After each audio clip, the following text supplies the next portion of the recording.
Hello and welcome to On the Rock Slugs. This summer we are revisiting some of our listeners' favorite episodes.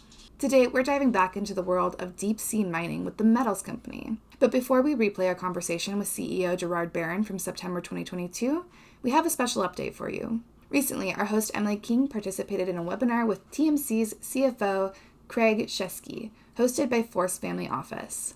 We'll share some highlights from the discussion that bring you up to speed on recent developments. Please note that this update has been shortened for time. For the full webinar recording, please contact Force Family Office directly.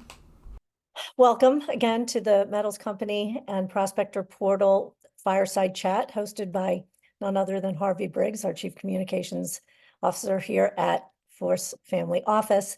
Thank you so much, Charlotte. I really appreciate the introduction, and I appreciate everyone taking the time to hop on the discussion with us today. But we have two fabulous people who have great history in the mining industry with us today, and I can just let them talk for the full hour about the things that are going on here. One of the things that I learned doing some research to prepare for this is that the International Energy Agency has said that we need a six-fold increase in batteries to meet the energy targets that are set for 2030. And in order to do that, we need more copper, more cobalt, more nickel, and manganese. And so finding that is really a key issue. With us today, we have Emily King from Prospector Portal. She is the founder and CEO, and it is an AI-driven investment tool for people interested in the mining industry. And it's hard to find someone in the industry who knows more about what's going on overall in the mining space than Emily. So we're really thrilled to have her on. And also with us is Craig Shesky. He is the CFO at the Metals Company, and they're an innovative mining company working to collect critical minerals from the seafloor. What I want to do is start by having both of you just talk a little bit about your companies and where you are in this space. So Craig, let's start with you. Yeah, happy to. Pleasure to be here, Harvey, and Emily, of course, always good to see you. The Metals Company is developing the world's largest estimated undeveloped source of metals for the energy transition. As you noted, batteries are going to require a lot more of these metals, but it's not just about batteries. It's about the metals needed for renewables in general, eventually the storage systems attached to renewable energy, but other sources of energy such as nuclear, talking about infrastructure buildouts, growing populations, defense needs for these metals. And TMC is right in the center of that Venn diagram when it comes to the metals that we produce. We are developers of this resource, polymetallic nodules, these little small potato-sized rocks that sit unattached on top of the seafloor in the Clarion-Clipperton Zone of the Pacific Ocean. We have Canadian and SEC-compliant resource statements indicating 1.6 billion tons of that material. 1.6 billion tons of nodules that contain high concentrations of nickel, copper, cobalt, and manganese. We've been doing this for quite some time. The technology to do this has been around for a while. We've proven that technology. We've proven the onshore processing capabilities. And now we're on the precipice of the final regulations being put into place to allow this to go into production, really to augment what is going on with increased land-based mining, increased recycling. It's not going to be a that or that. It's going to be a and approach. It's going to be a mosaic approach of solutions necessary to provide the metals needed for the coming decades. Because frankly, if you could tell the story of 20th century geopolitics through the lens of oil, we think it's going to be a very similar story for metals in the 21st century. So we're happy to be at the tip of the spear. Great. Thank you, Craig. Emily, you want to give us a brief overview of Prospector Portal and your expertise? Yeah, thanks so much for having me, Harvey and Craig. Great to chat with you as always.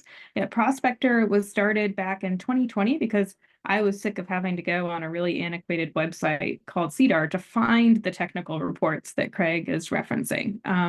They're really, really valuable, tremendous amount of data in there for geologists, but also for investors. And so Prospector is really, at this point, I think the world's largest database of disclosures from publicly traded mining companies. And we use AI to pull in that data, aggregate it, and make it really easily searchable, filterable for investors or M&A teams or mining and exploration companies. So if any of you have ever been on Zillow, it's basically like Zillow, but for mining projects. So instead of a house with 4 bedrooms and 2 baths in a certain neighborhood, it's find me a critical minerals project in the middle of the ocean that I want to invest in, right?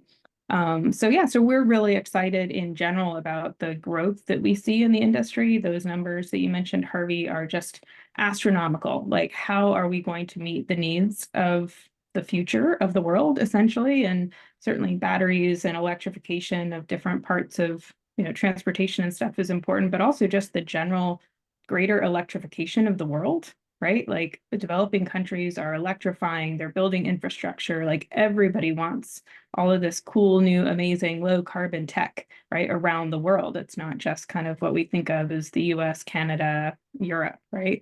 So, I mean, the numbers are just incredibly vast to close that gap between what's currently coming into the supply. And at Prospector, we see all that, right? Because based off of all of these disclosures and technical reports, you can see how much metal is kind of in that like big, funnel of being developed or explored and when it might come into production. And it's just not enough. Like, as Craig was saying, it's not this or that. We're going to need all of it to be done in a very responsible, sustainable way too, right? We've got to do it in a really innovative, modern methodology, not the way mines were built, 50 or 100 years ago. Great. Well, thank you. So to that point, let's talk about the Clarion-Clipperton Zone and the resources that are available there, Craig, and why you guys think this is such an important resource for the future. Well, look, it's about the size of the resource and it's about the grade of the resource. Those are the two things really focus on. The Clarion-Clipperton Zone is this patch of the Pacific Ocean between Mexico and Hawaii that actually, if you go back over 150 years ago, the British discovered that there were these little nodules, polymetallic nodules, sitting on top of the seafloor. They form very slowly over millions of years, precipitating the metal that exists in the seawater, as well as the sediment on which they sit. So different than the typical type of, let's say, sulfide deposit that you might expect to find on land, or volcanic geothermal activity that will eventually lead to the formation of a resource. This is actually something that is precipitated over a very long period of time, similar to the way a pearl forms, where these nodules grow slowly over millions of years. Now, this really is the Goldilocks zone within the world's oceans, where these nodules form not only in high abundance, many of them per square meter, but also with a high grade of the materials that we're talking about: nickel, copper, cobalt, and manganese. So there are nodules like this that form in other parts of the world's oceans, but this Clarion-Clipperton Zone is where they exist in high abundance and high grades of nickel and copper, given the fact that they're very close to the Rockies and the Andes. And a lot of the metal that ended up being dissolved in the seawater started as feedstock for these nodules to grow. So TMC has 3 contract areas in international waters in the Clarion-Clipperton Zone granted by the International Seabed Authority, 3 contracts out of 17. And really the technology to collect these nodules, think of it more like picking up golf balls on a driving range than you would think of, let's say, open pit mining, where it's digging and blasting and drilling. What we are doing is a very different type of process than traditional land-based mining. But others have actually pioneered the technology to do this, going back to the 1970s. Companies like BP, Shell, Lockheed Martin, Sumitomo, Mitsubishi, they were able to go in this area of the Pacific to collect these nodules in the 1970s. But what they didn't have at that time was a regulatory environment that would give them clean legal title to this asset to go into commercial production. So really, over the last 50 years, that's what the international community has been working on: a regime that allows for the efficient and safe exploration for these metals, and then pending environmental work, which TMC has been leading the charge on, then allowing us to go into commercial production. So really, this is an industry that's 150 years in the making.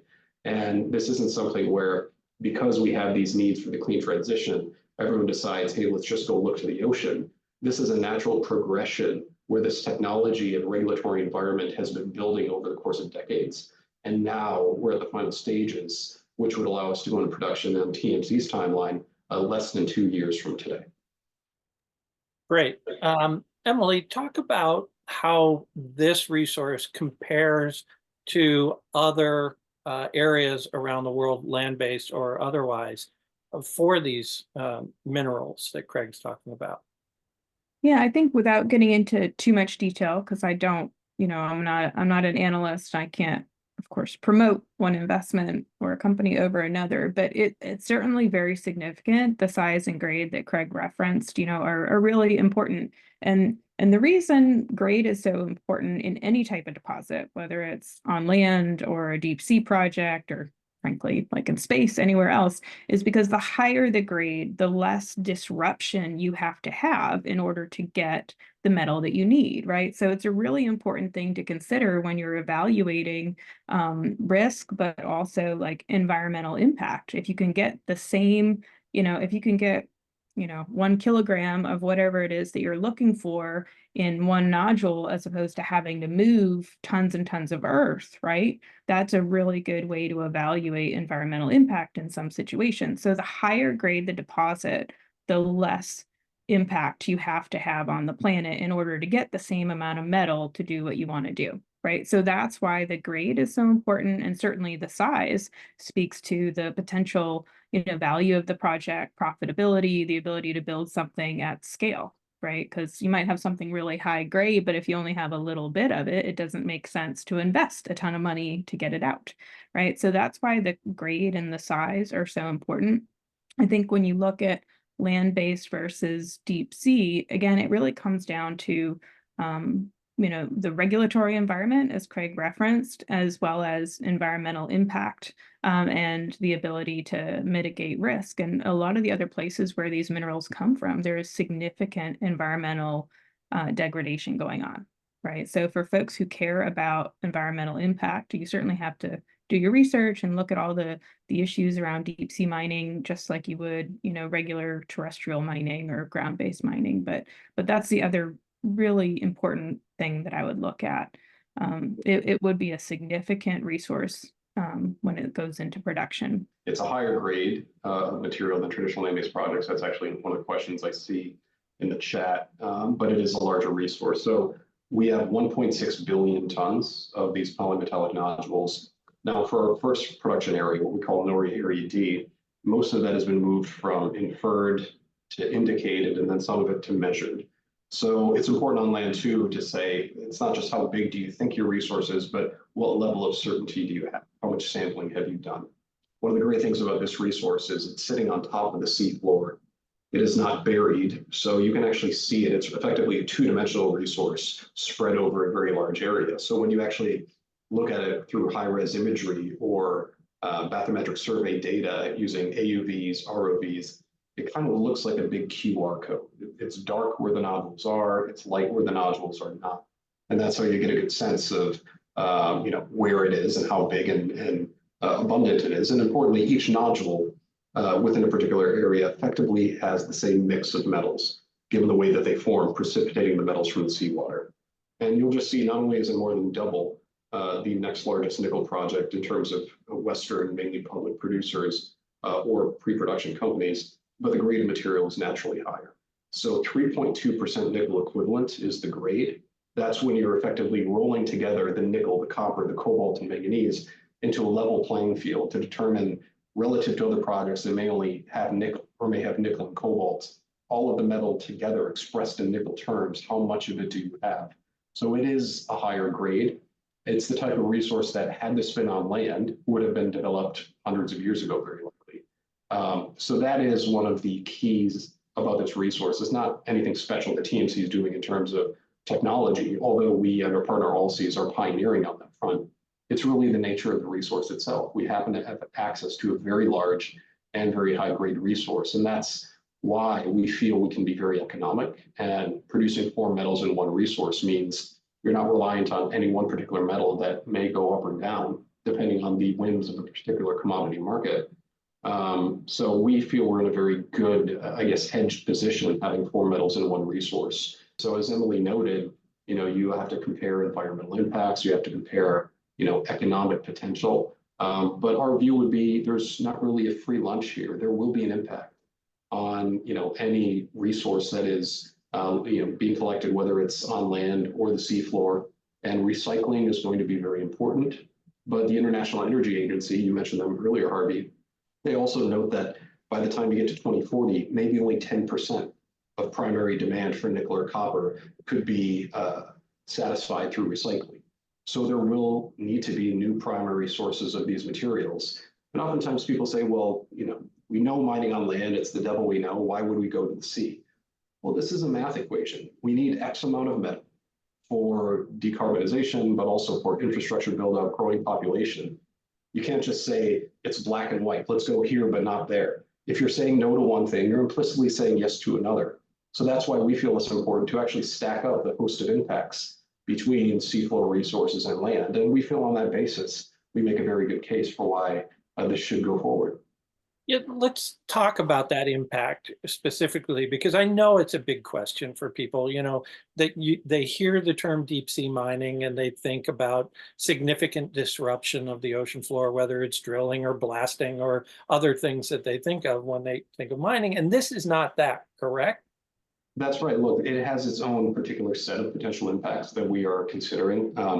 So on land, for example, you are typically, if it's an underground mine, the land footprint might be a little bit smaller, but oftentimes it is a large hole in the ground. And you have to consider what is the deforestation impact, what are the carbon impacts per ton of metal extracted, what are the waste requirements, what are the tailings that need to be held back. One of the unique things about this resource is that because nearly 100% of the nodule is used post the processing, it's a saleable product. Therefore, there's very little in terms of solid waste that has to be managed. There's 0 tailings that are produced because the nodules naturally don't have very high levels of some of the toxic elements that require tailings to sort of hold back those impacts for many decades on land. So those are some natural attributes that make it pretty attractive. But there are a different set of impacts. We are now, examining those through our environmental impact statement, on which TMC and our partners have spent nearly $200 million already. Some of those impacts include the plume. Think of driving a car on a dirt road. That's similar to the collection process of our collection vehicle. But as our collector goes over the top of these nodules, it creates a sediment cloud. And one of the questions is, how far does that sediment cloud travel? Does it go very far afield? Does it travel for many, many kilometers, as has been speculated by some of the opponents for this industry? Or does it stay relatively local? What we're now seeing is that the collector plume on the seafloor does generally stay local. It settles within 24 hours. The plume generally only rises 2 to 3 meters above the seafloor before falling back down. So the main potential impact, this dust that gets kicked up, turns out that it's quite a bit less impactful than was initially speculated. There are potential impacts to biodiversity. There is life at the seafloor. Most of it is bacterial in nature. But how do we ensure that enough area is set aside so that any bacteria or organisms that are endemic to that area have areas that they can continue to live and thrive? And that's why the regulator, the International Seabed Authority, has already set aside nearly half of the Clarion-Clipperton zone to ensure that no mining would ever occur in those areas.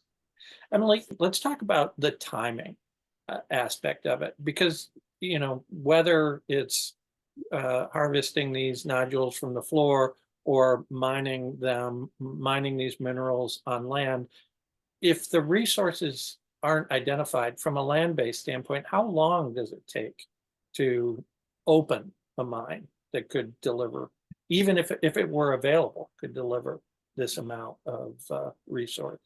Yeah, I'm forgetting who it is. Somebody just came out with a new analysis like last month on the kind of average time that different types of mines take to come into production. But really, for a non-gold mine, gold is different than everything else, right? But I mean, you're really realistically looking at somewhere around 10 to 15 years, I think, is still a good kind of figure to keep in mind for a mine to go from, a geologist finding a cool rock to a mine being built, right? I mean, it's a much longer process than folks think. And certainly there are projects out there globally that are further along in that process, meaning, there are lots of projects that are in the development phase, construction phase, permitting, they're going through those various steps.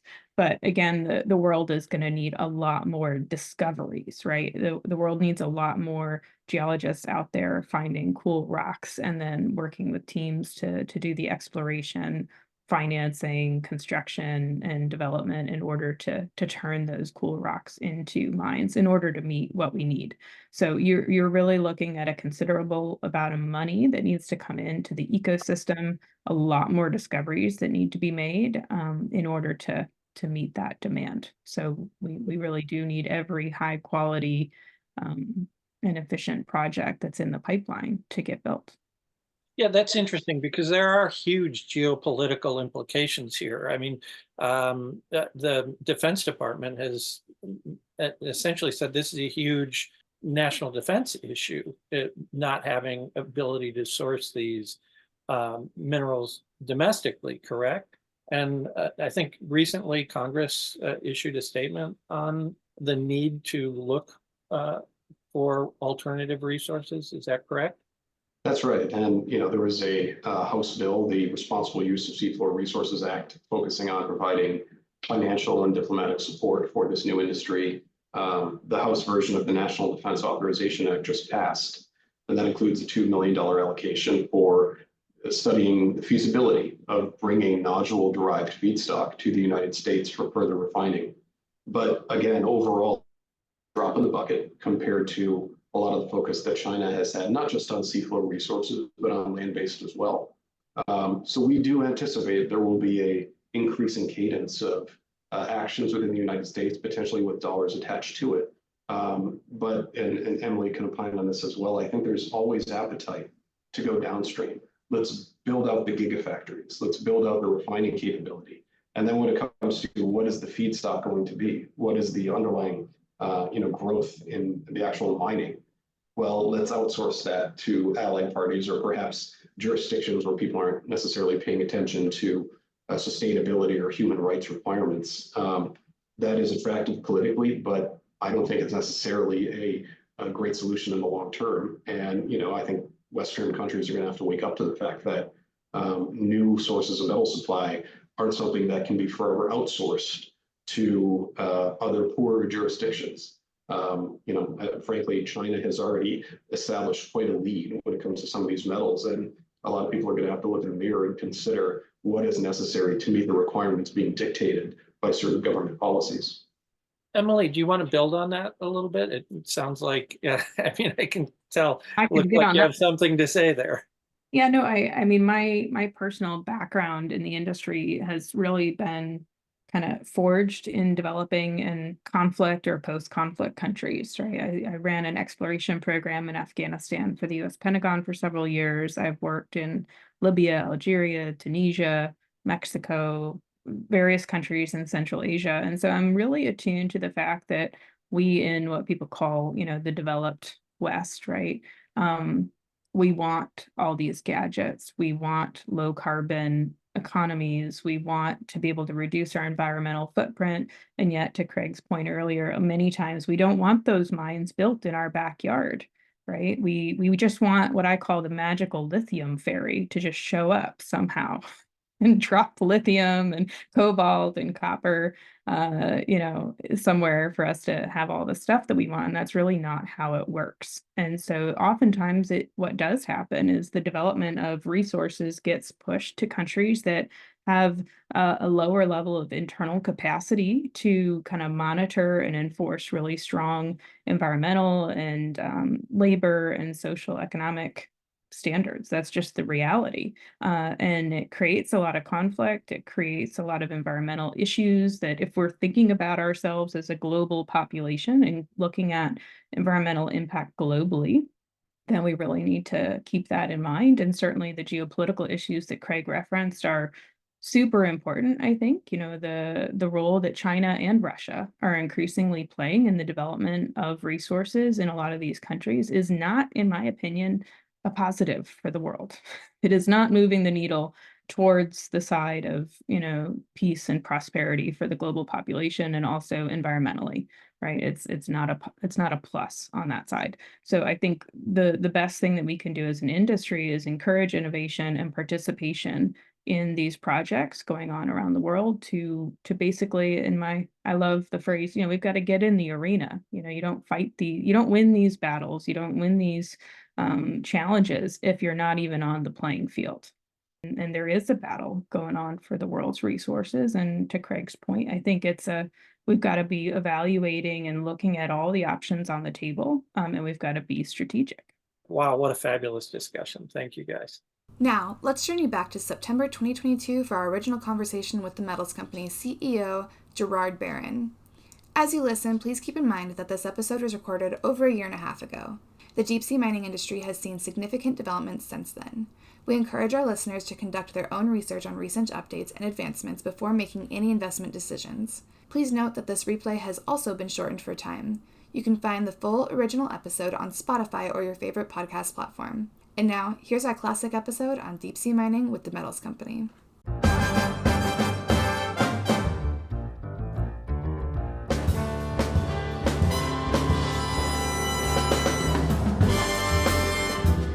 This week, joining us on the rocks, we have Gerard Barron, the CEO and chairman of the Metals Company. Gerard is on a mission to help wean humanity off fossil fuels and transition to a circular resource economy. He's a seasoned entrepreneur with a track record of building global companies in battery technology, media, and future-oriented resource development, both as a chief executive and a strategic investor. Today, we cover deep-sea mining. Is it science fiction or reality? In this episode, we discuss Nodules 101, the technology that makes sea mining possible, and how these metals can help the green energy transition. Grab a glass of Jefferson's Ocean or Bundaberg rum, and let's dive in.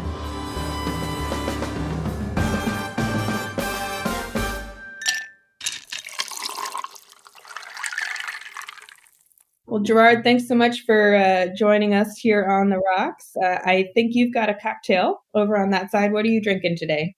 Today I'm drinking what I tend to drink, Bundaberg rum. And it's one of their special brews. I tend to like the normal underproof Bundaberg, but someone gave me this anniversary edition. So, yeah, look, it's some people think of it as paint stripper, but as a Queenslander, I've grown to like it a lot more since I've lived away from Australia than I did when I lived there.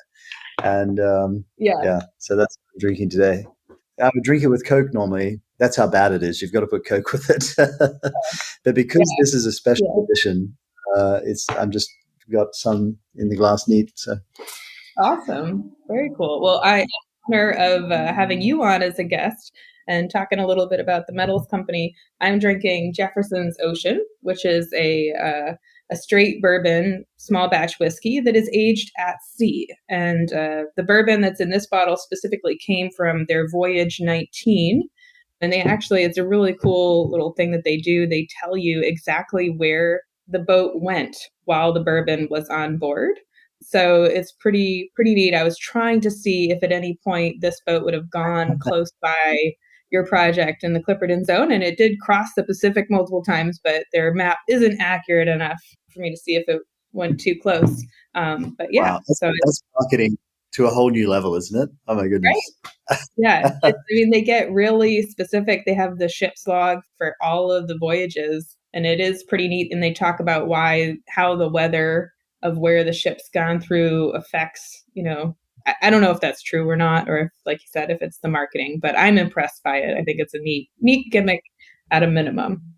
So, well, cheers. Well, cheers. Yeah. Well, on that, so I'm really interested to have you on today because I was just sharing with you before this. I think when people hear deep sea mining, they think it's really gone from like science fiction, essentially, to reality in a really fast period of time, to where folks are like, whoa, we got to slow down, right? Like, what's all this crazy stuff going on? And I don't think most, even mining people, understand like the history of deep sea mining and how long this has been talked about, thought about, and worked on. So I was wondering if you could kind of kick it off by giving us a little history lesson of how this industry came to be and where we are now. I'd love to.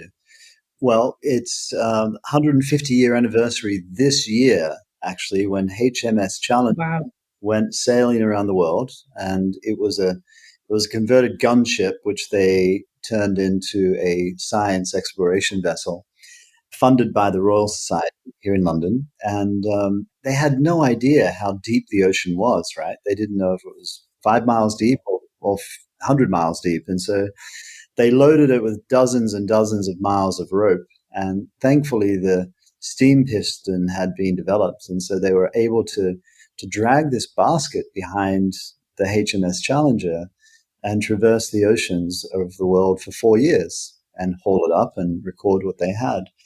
And they actually found nodules in many of the oceans, but it was this one little patch in the CCZ.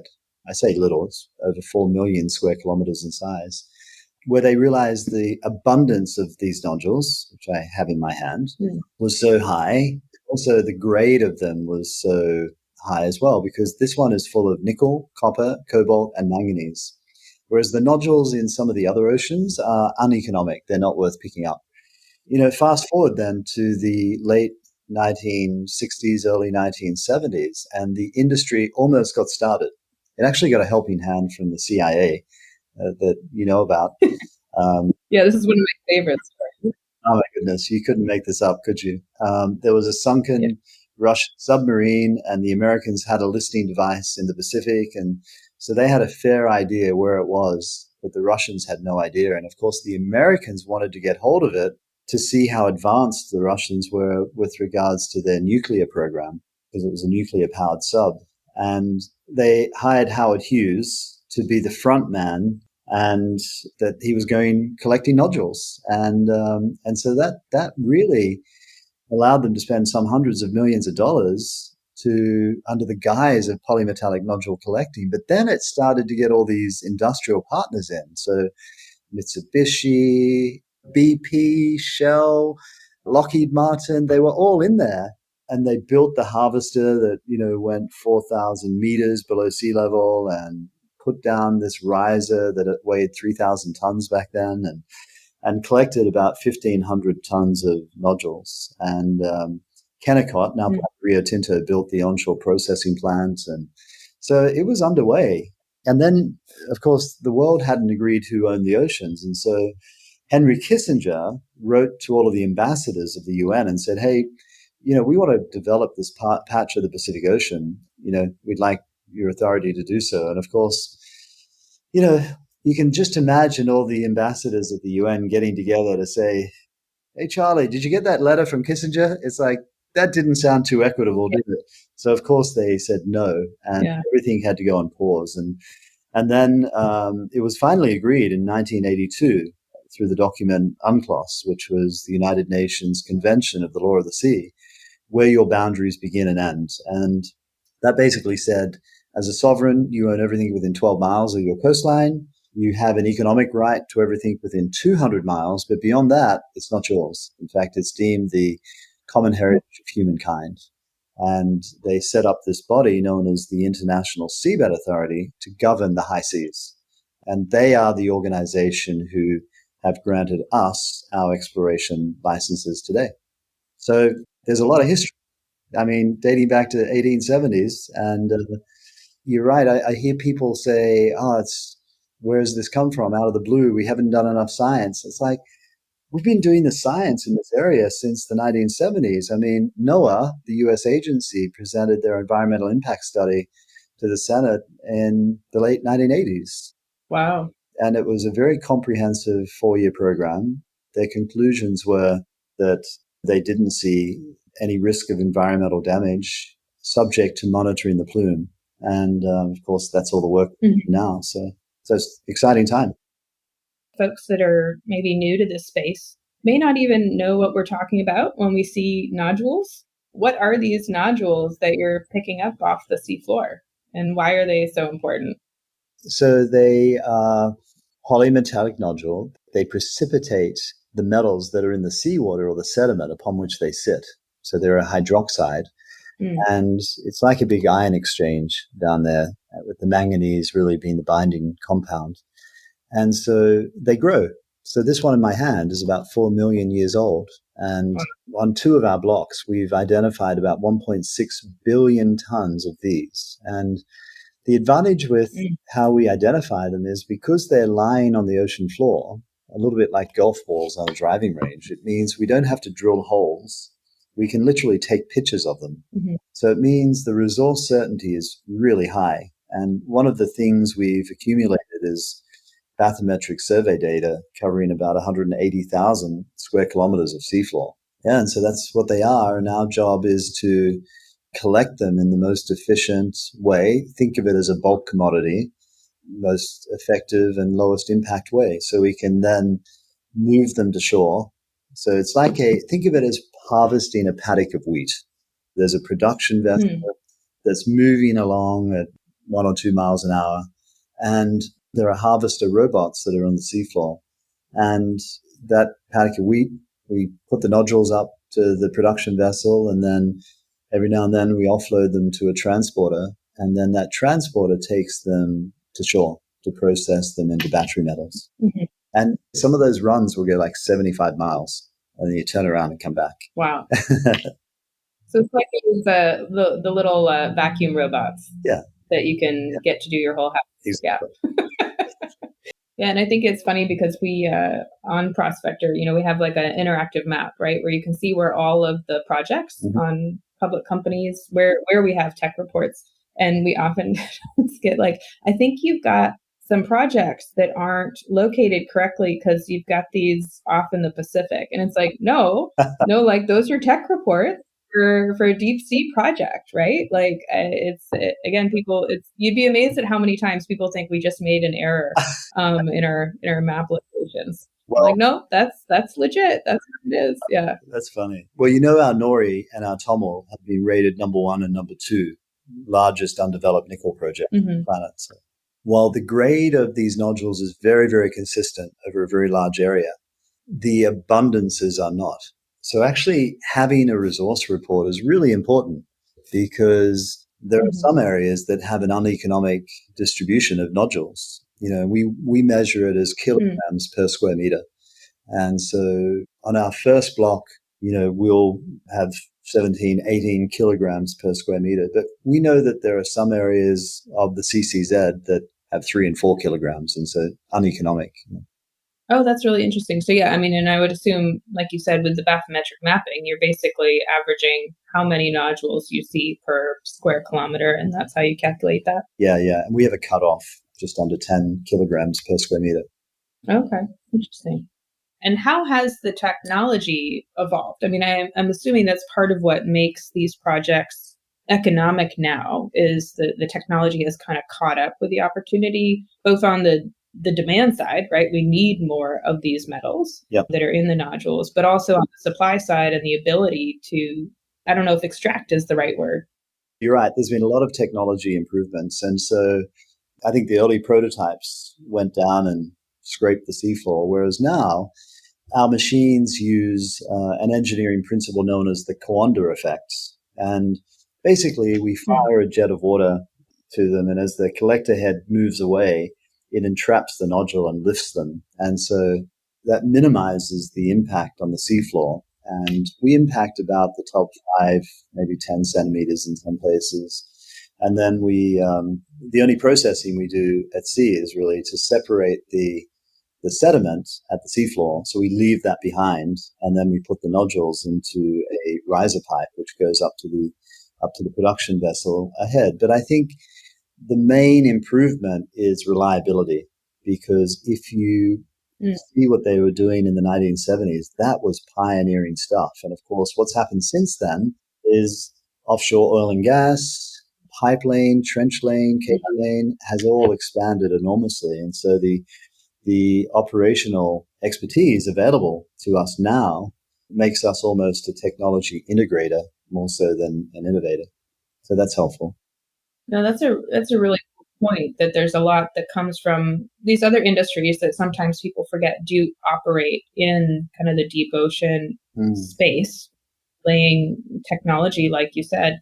there's a lot of lessons that you guys have been able to pick up and integrate from those other spaces. And that's been our strategy. We wanted to bring industrial partners in who bring that operational expertise. And there's no better example than Allseas, who are one of our major investors and are also building our first production system. So for the last 35 years, they have been laying pipe in the deep ocean. They operate, you might have heard of the Nord Stream 2 and a lot of the big pipelines, there's 2 or 3 companies that do them. But Allseas is 100% owned by Edward Herrimer. He's an engineer. He has built the world's biggest boat with the largest single lift record. If you know these oil platforms, they can take 5 to 6 months to demobilize them.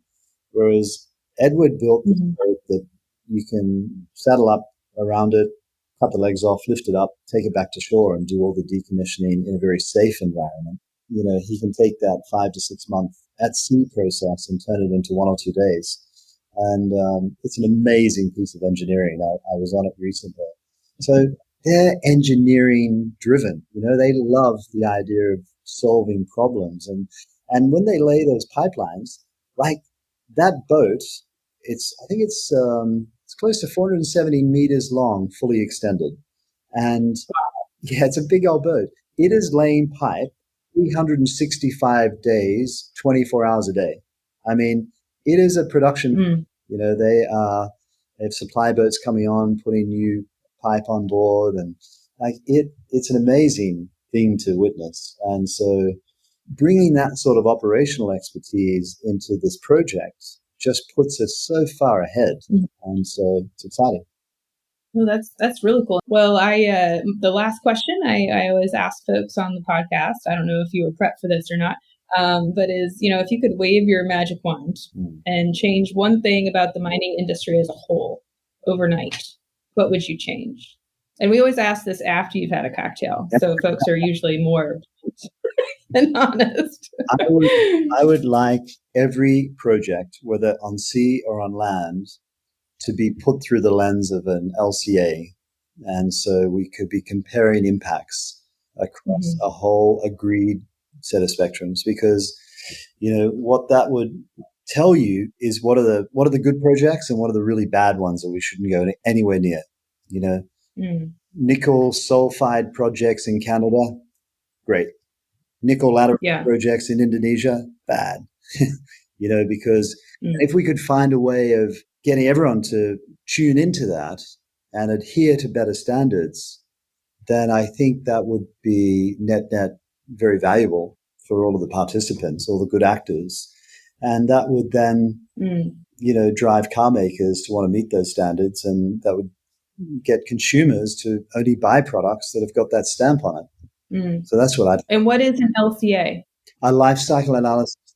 By that, what we mean is you can't look through the lens of just CO2 or deforestation or biodiversity loss or water usage. You've got to look through all of those factors, and they all go to make up a set of impacts that you then need to compare project to project. So, for example, if you were looking to develop a low carbon sulfide project, but it was in a really pristine ecosystem that, the tailings were going to cause a problem, well, that would be a red cross. But the nature of a lot of those projects is that they don't have those characteristics. They are really low impact, and through marginal gains and improvements in mining practices and electrification, the CO2 impact's getting less and less and less. But there are some projects, and you've just got to look at the landscape, right? They tend to be located in barren sort of places, where there's just not a lot of biomass around them. But then we support projects that are in the most biodiverse ecosystems on the planet, and we think that's okay.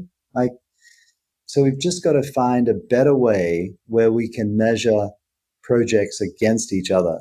And, if the whole mining industry could agree to that standard, then I think it would be a great thing for the planet and a great thing for projects that should be developed but struggle to get affordable capital to do it. Yeah, no, absolutely. And I think that's also where there needs to be a recognition. And I think some of it's come from like the greenwashing that's gone on a little bit about like zero carbon, right? In reality, there is going to be impact of any kind of natural resource program, right?